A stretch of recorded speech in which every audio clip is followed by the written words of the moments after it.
and they are finding pleasure and happiness in having a more, a more disciplined life, in waking up 5 o'clock in the morning to pray, and then to have this discipline in their lives. Brazilian people usually they are friendly. We like if we don't know somebody, we just met them, we can get along very well. We can get friends just the first time we met.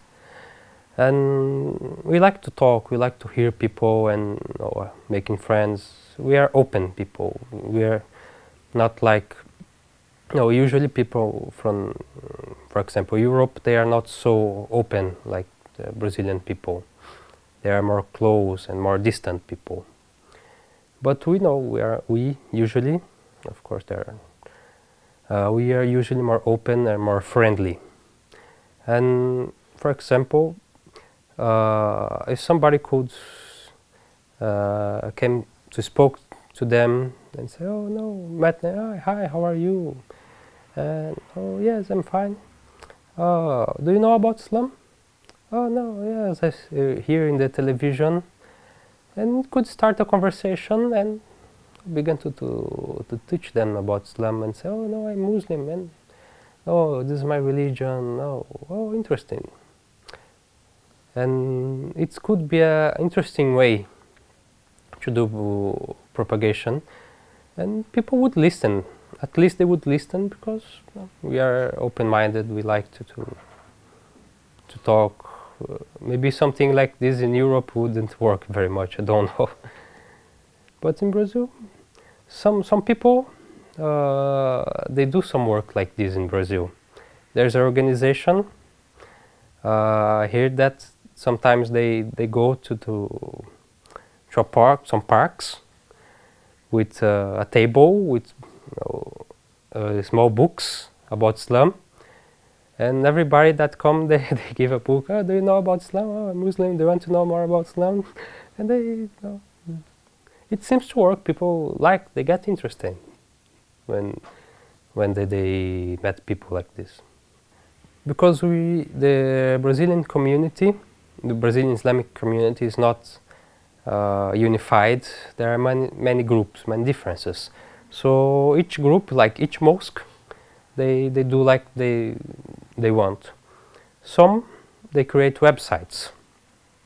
They translate some books or some articles, and they make websites so people can through the internet. Other people, like, they go to some park and distribute books and talk. So there is not a unified methodology. It's kind of difficult. There is these difficulties, unfortunately. But usually they use a lot of internet. There are lots of websites. Some mosques, some Muslim associations have their own websites. And some people, some individual, they create their own websites to speak about Islam. And we use internet a lot. I think it's the principal medium we use to spread Islam in Brazil. After I became Muslim, my life had some changes, of course.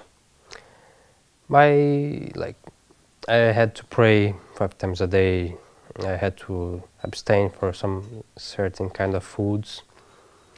But because I was never going to parties and having girlfriends, so my daily life, my lifestyle didn't change very much. Of course, as a Muslim, I had some responsibilities, some religious responsibilities I had to fulfill, like praying and going to the mosque and living to some standards of living. But from other sides, my life didn't change, because I never lived like a Brazilian normal boy of my age. So the changes weren't so big in my life. It was easy for me to adapt. Prayer is the key to paradise. The prayer is the key to attain closeness to Allah. So the prayer, the salah, is something very important. So if people knew if Muslims knew the value of prayer, the spiritual benefits of prayer, they would never lose a single prayer in their lives. I feel when I pray, I feel free.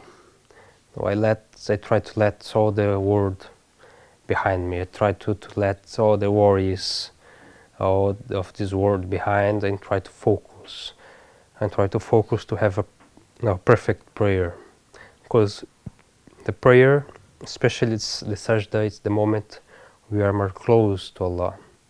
So I try to focus all my feelings and all my thoughts towards the moment, to attain this closeness.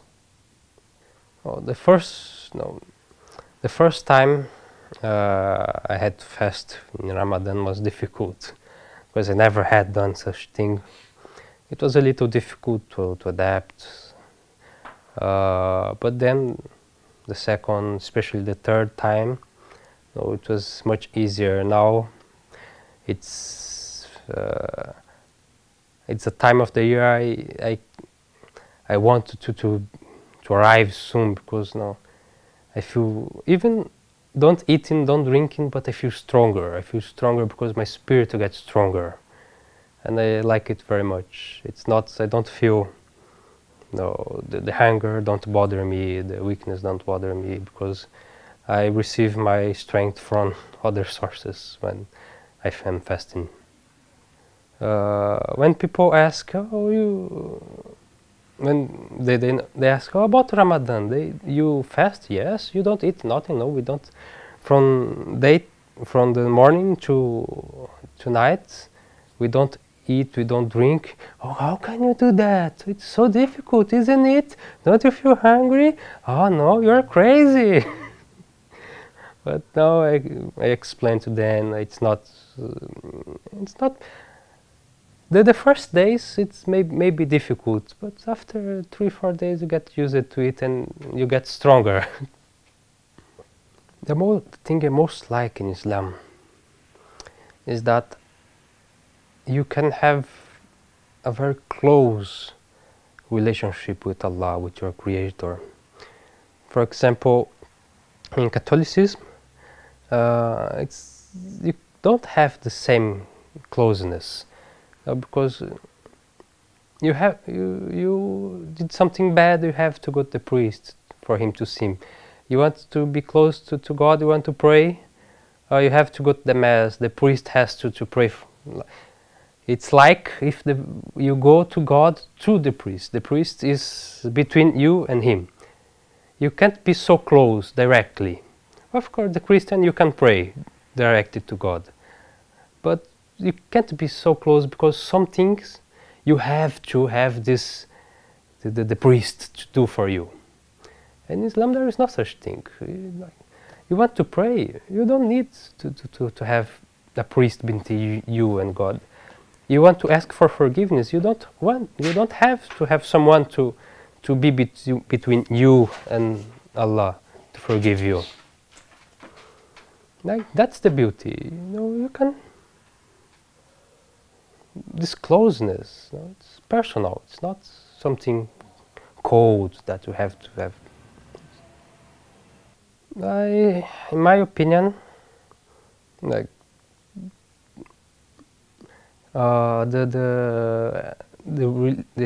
Christian religion today isn't what Jesus preached. It's very different. There is a part of the Bible, I don't remember from which book, but supposedly Jesus would have said that I didn't came to abolish the law,